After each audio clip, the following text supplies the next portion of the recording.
check out our new sponsor, the Health Blaze. All the information is in the description. Use the promo code above. Goodfella1 Boxing at 18% off of all their natural products from deodorant, pomade, toothpaste, and much, much more. And they have additional discounts on their website as well. That's thehealthblaze.com. Starting December 20th. That promo code is good for 18% off. We go. All right, we back. Goodfella Sports TV. Tapping in, talking some boxing. And I caught the article in Boxing by Jermall Charlo saying pretty much he ain't pressed if he do or don't fight Canelo Alvarez. He ain't mad that the WBC hasn't mandated Canelo to fight him. So let's talk about it. It had a number of social media reactions just from people I follow on Twitter or just pop up on my feed. And they basically saying that, you know, this sound like a guy that's clout chasing.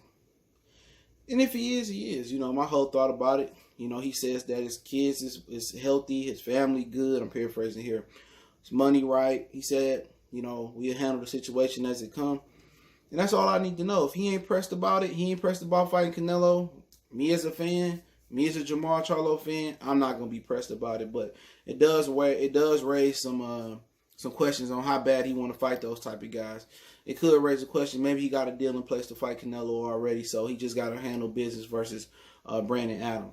Or maybe he got a deal in place to fight the Andrade. He know they already chopped it up on the horn, and he already know that. So it could be a number of situations that can go either which way for him.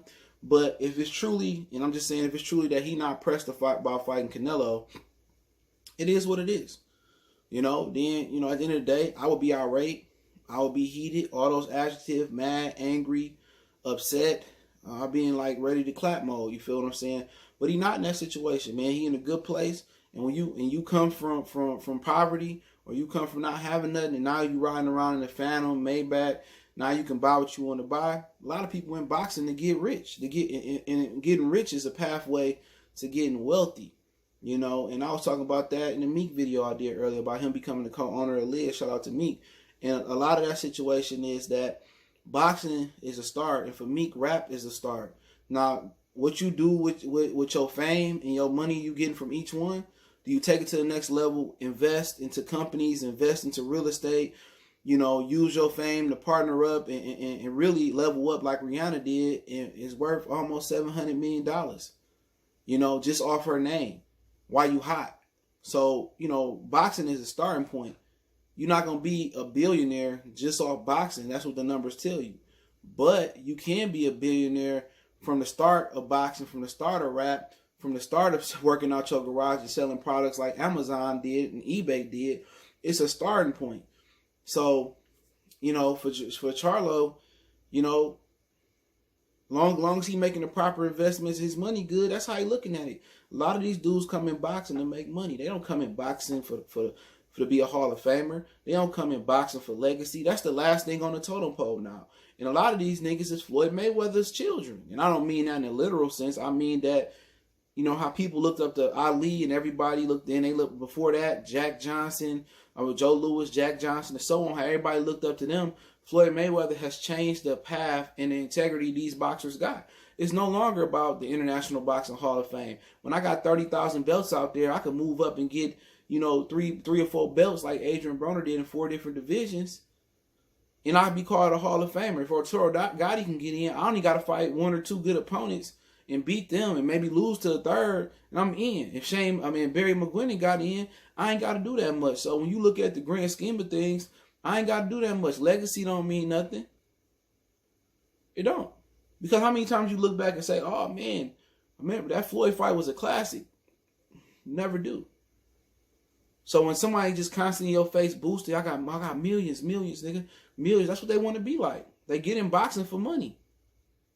And once you get the money that you never thought you can have, or you sought out to get, you hit that point, then you like, fuck it. You know what I'm saying? Y'all could just cruise control. So he ain't pressed about being great. He ain't either he getting step aside money, which he said he wasn't in his opening press conference with Brandon Adams. Either he getting step aside money, or he just happy being an interim title holder, and he know, hey, worst case scenario, I can go up to super middleweight and make a name up there. But hey, if he ain't pressed about it, I ain't pressed about it. Even as a Jermall Charlo fan, why should we be pressed about it? But it's his prerogative, man. You know, if he happy, it is what it is. A totally different day in boxing. It ain't about legacy. It ain't about daring to be great no more. And we get those guys that come along that dare to be great. Hey, I love it. You know, you see the Teofimo Lopez, the Devin Haney, Shakur Stevensons, and those dudes so hungry and young. Hey, man, wait till they 6, 7, 10 years deep on the elite prize fighting level, on these top 10, 15 contender levels. They're going to be moving just like those guys moving. You know, and that's just the Floyd Mayweather effect. That's just the effect of Mayweather. But a lot of people is probably right. If he don't care, he was clout chasing. We'll send him in that. I never liked this energy when it came to Canelo. Because it seemed like he really wasn't doing all he wanted to do to make the fight happen. It just seemed like, you know, he was just, you know, content with being in the situation he being in now. And does that make me like Jermall Charlo any less? No. Because if I don't like him, shit, I don't like 98% of boxers because they all in that same situation. Ain't nobody really hungry out here. Tank, Tevin, them niggas, look who they fighting. They not hungry. Leo Santa Cruz, he ain't hungry. Gary Russell hungry because he been starved. Earl Spence was hungry at one point because he was being starved out. Keith Thurman, Sean Danny didn't want to fight him. Now he talking like a businessman. Now he didn't join the business affiliate group. You know, and you can make a case as Canelo's the hungriest fighter in boxing. I mean, Danny Garcia hungry and died off because he was frowned upon. Nobody think Danny would be here. So he already a Hall of Famer in my book. He ain't got to do shit else. From the Kendall Halls, the Nate Campbells, the Amir Khan, even Eric Morales, who had just 2 fights before that, came off a hell of a fight with Marcos Maidana. Go watch it. It was one of the best fights. Maidana and Eric Morales. I promise you, people say he was done. Man, that Maidana fight, he fought with a hematoma on his face and got a split decision. He lost a split decision to Maidana at 40. You know, even Zab Judah was still ticking at the time. You know, beat Matisse, the boogeyman, everybody say he was scared for years. But Jermall Charlo, do we want to be great? He ain't a Hall of Famer. He ain't done that. We don't know half these fighters in boxing. We don't know how good they can be or how good they gonna be. A lot of motherfuckers gonna run into a B level, a B plus level opponent, you know, and produce an A level fight. And a lot of these niggas gonna fold. You know what I'm saying? Like J. Cole, I want to fold clothes, which a lot of these dudes gonna fold. Some people might succeed. But these niggas keep treading water, fighting these mid-level opponents. Somebody gonna get upset again. One of these fighters that had a loss because they had to work a job, or one of these fighters that might have had something difficult going in their camp, or one of these fighters that made just everything come full circle. A lot of these dudes gonna lose before they even get to produce an A-level fight. A lot of these dudes ain't proven, bro. Like 90%, only guys I see that's proven in boxing that I know, like, okay, they proven. You know, it's guys like the Bertos, the Alexanders, you know what I'm saying? Guys like the Donairs, and not saying they all Hall of Famers, but Donaire is, but not saying they Hall of Famers. The Victor Ortizes, you know what they are. The Luis Calazos, you know what they are. And Manny Pacquiao, Danny Garcia, like it or not, you know who he is. Adonis Stevenson, before he fought, we knew what he was about. Like, but other guys like Deontay Wilder, Anthony Joshua, Fury, Dillian White, still paving their legacy. David Benavidez, Jose, Caleb Plant, Jesse Hart, you know, still forming their legacies. You know, and Canelo, even though he fought a nice level opponents, he barely was squeezing by the hair of his chinny chin chin.